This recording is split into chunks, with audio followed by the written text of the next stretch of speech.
This is my review of the 2015 BMW X6. This is the one with the V8.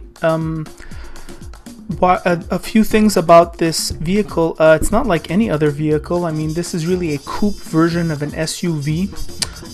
When this truck first came out, I thought it looked real good despite some people not liking it. Now they've refreshed it, it looks even better.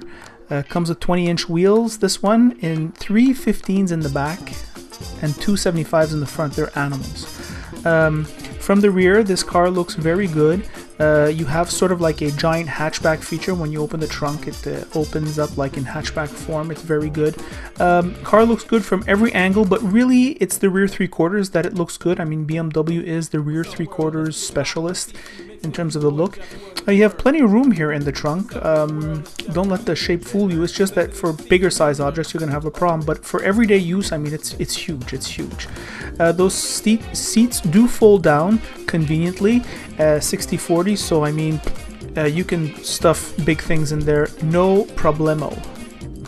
Interior design and interior quality is excellent. I did not hear any noise, vibration, or harshness, and inside there is little noise from the road when you're rolling. On the highway you will get a slight tire noise, but I mean, it's really almost nothing.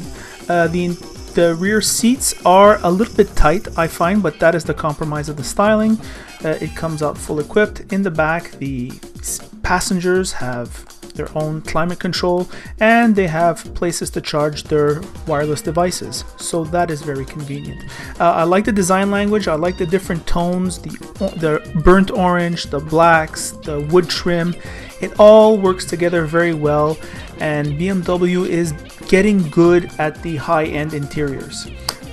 This particular version came with the Bang & Olufsen sound system, which I think has something like 600 watts, and it sounds amazing. It really sounded good. It's audiophile quality. The seats in this truck are amazing, as are all BMW seats, multi-adjusting, and also there is awesome cubby spaces for those of you who care about that. The drive select really controls the control weights, the steering feel, and the transmission response, but we've seen this in other cars. It's very good. Well, it's as good as all the others, actually. The center console is very nice. The iPad display on top is very nice. It's integrated in the design. It's not retractable, but it's integrated. This mother costs about what, $100,000, and it does in reality about 12-13 liters per 100 kilometers combined. So that is pretty much it. The graphics of this display are very good, and the responsiveness is very good. So here's the drive.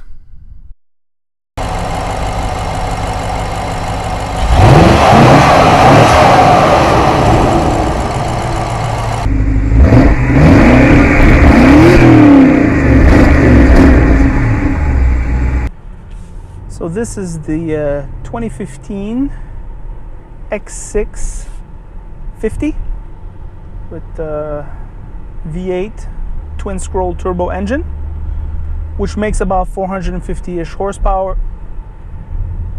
and a bit more torque than that at very low RPM. Something I noticed about BMW turbo engines is that they're very good at making low-end power, and they really reduce the turbo lag like crazy. It almost feels like a supercharged engine, really. I talked about the exterior already in the review. I just want to talk a little bit about the interior. Ross made a great point that the perceived gap in interior quality between BMW and Audi is becoming less and less. The interior here is wonderful. The touch points are great. The wood trim is beautiful.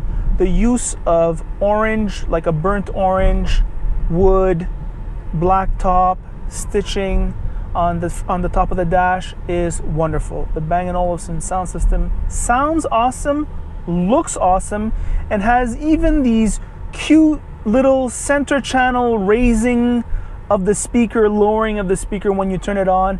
It's all cute. I don't know exactly what that design does for sound quality, but let me tell you, it looks amazing.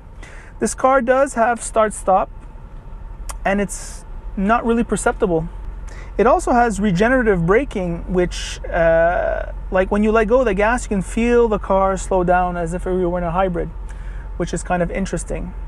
In the city, the suspension is relatively compliant, and it has to be. This SUV coupe is going to be mostly driven, I think, by the urban crowd, so it's very good that the suspension is not too hard. BMW are the experts of, like, I wouldn't say creating niches, but finding categories that really didn't exist. I'm pretty much think they invented the coupe SUV. And at the beginning when this truck came out, everybody kind of like didn't like it. A lot of car reviewers said it was a useless truck or whatever because it didn't have the convenience of an SUV. I have not seen anybody go to Rona and do renovations with their X5s. I haven't seen anybody go to Rona and do renovations with their Q7s. Basically, it's two parents, two children in the back, and a bit of luggage. And in the defense of this vehicle, it can do that very easily. It's sort of like this vehicle is the ultimate blingy vehicle that the Germans make. I mean, you just look at it and it just has so much attitude. It's not even funny. And I think just to give you an idea of how far ahead the Germans are of the Americans and others, in fact, is if you look at the most blingy vehicle of the Americans, which would probably be the Escalade or something like that, and then you put it next to this vehicle, and I can't even compare. I mean, this vehicle is just so awesome compared to the Escalade. I mean, that's how far the Germans are ahead. When they do something, they do it very good. The exterior styling, I think, is amazing. It's a personal taste thing, but I think it looks great, especially the rear three-quarters view. I think BMW is becoming the company of the rear three-quarters view. They do that image better than everyone else. That combined with its super massive oversized rear tires and front tires. The rear tires are 315s. 315s. That is redonkulous. But it goes with the personality of this truck, this over-the-top, bigger-than-life type truck. This is what this is. The dash inside here is all digital. I'm not sure I like it. It's okay. However, I would say that, you know, there's a little bit of shadowing when you accelerate quickly. What I mean by that is that the needle, you can see like there's shadowing. It's not like quite crisp as nice gauges, like nice high quality gauges. It doesn't have like that jewelry look, but it's fine. It's fine. I would have to say that the gas and the oil temperature gauges are like the smallest gauges I've ever seen in my life. Here in the center dash, what I was talking about before, what Ross mentioned, that BMW interiors are not up to par to Audi and Mercedes. They've reworked it totally. The touch points of the radio and the transmission and the buttons on the side are top notch. Top notch. The knob of this radio is so freaking awesome. It's not even funny.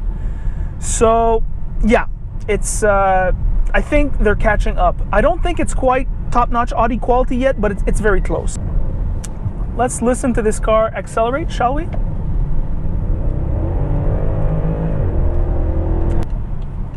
It does a nice little fart on gear shifts, and it has plenty of torque, and it sounds actually pretty loud.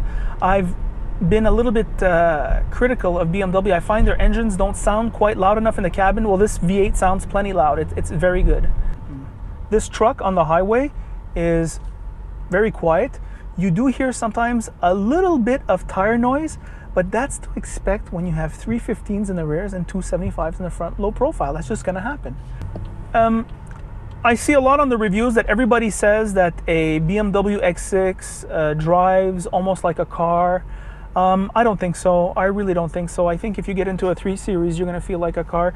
This thing weighs 5,000 pounds, and despite all the mechanical engineering that was used to make this car feel smaller, it does feel smaller than its rivals, I'm sure. However, it still feels big. It's a big vehicle. Although there's not a lot of room like this vehicle is incredibly wide. I mean, Ross is sitting next to me. He's like all the way over there. You know, it's really a wide vehicle.